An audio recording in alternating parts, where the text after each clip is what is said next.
Hi, I'm Sarah Bassett. I'm the Curriculum and Training Specialist at NYLC, which is the National Youth Leadership Council.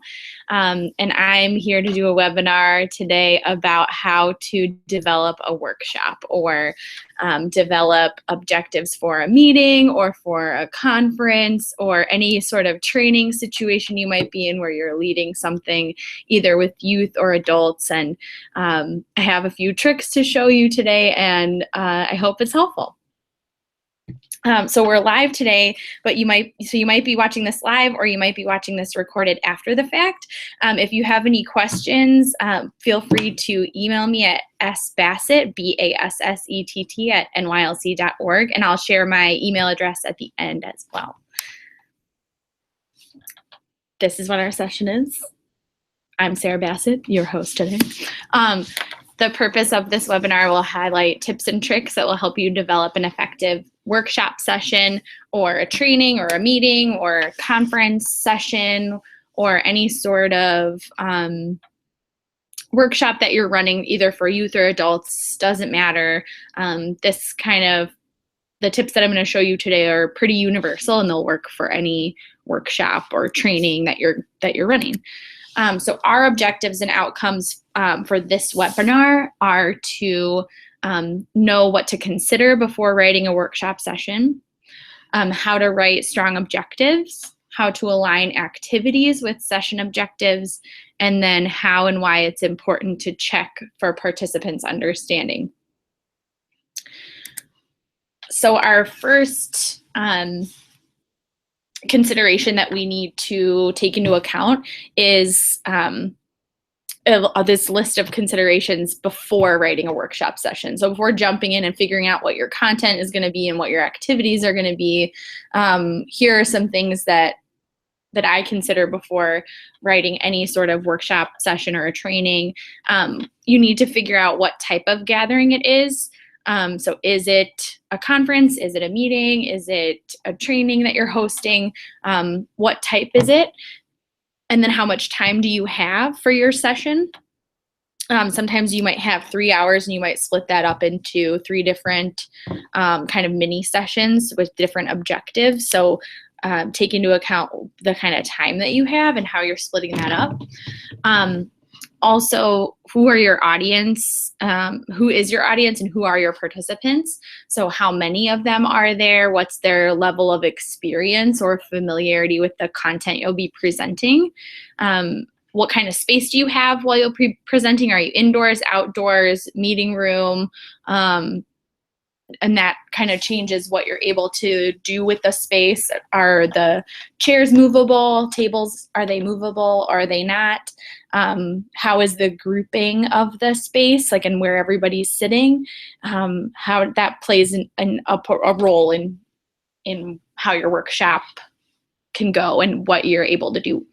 And then what is the level of interactivity that you want to have with your session?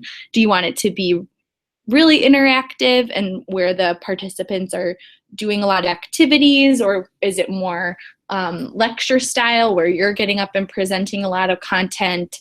That's something that you want to think about before you start figuring out what they'll do. So I went through, before I started this webinar, this is the part of our webinar, it gets kind of meta. I thought about all of those considerations while planning the content for this webinar.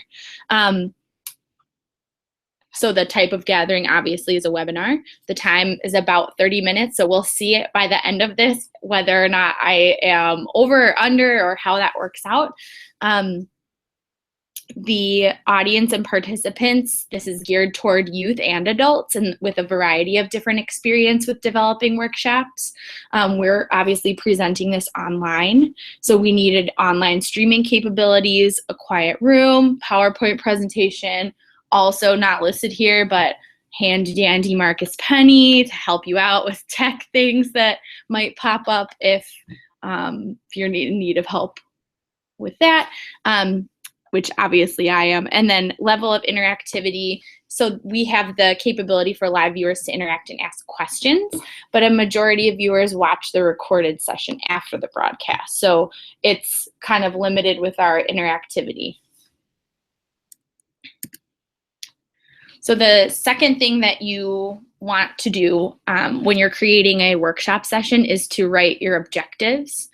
And you do that close to the beginning because it sets you up to have good activities and to have a really nice check for understanding, which you'll see later. So in order to write a strong objective, you start with a phrase or a sentence starter, and that can sound like, by the end of the workshop, participants will, or by the end of the session, participants will be able to. So that sets you up with the beginning of your sentence, and then you're going to think about completing the sentence using strong verbs. So what are the participants going to do, not what they're going to know? That's something really important to think about that we'll come back to again and again. So when we're thinking about this webinar, our objectives and our outcomes that I shared with you before are right here. And we're going to go through and see if this meets what I mentioned earlier.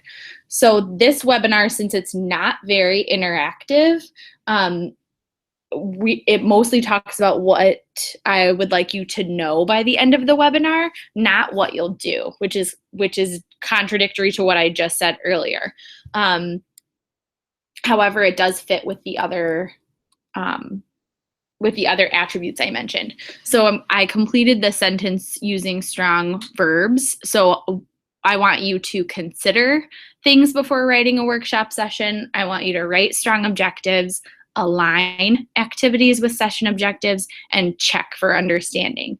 So if this were an interactive session, I would have you do those things during the session. But since this is a webinar, I don't have any capability to check to see if you understand what we're talking about.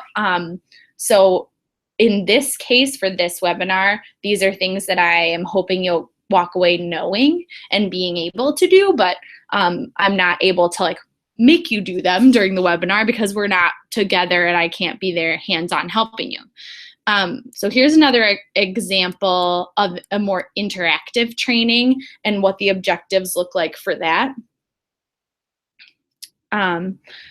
So at this one, I was able to think about what the participants are doing rather than what they'll know.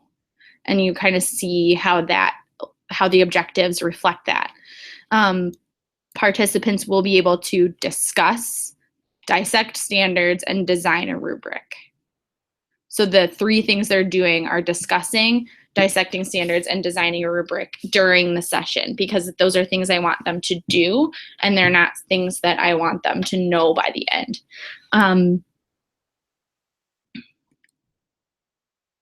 So that brings me to how the activities kind of align with the objectives.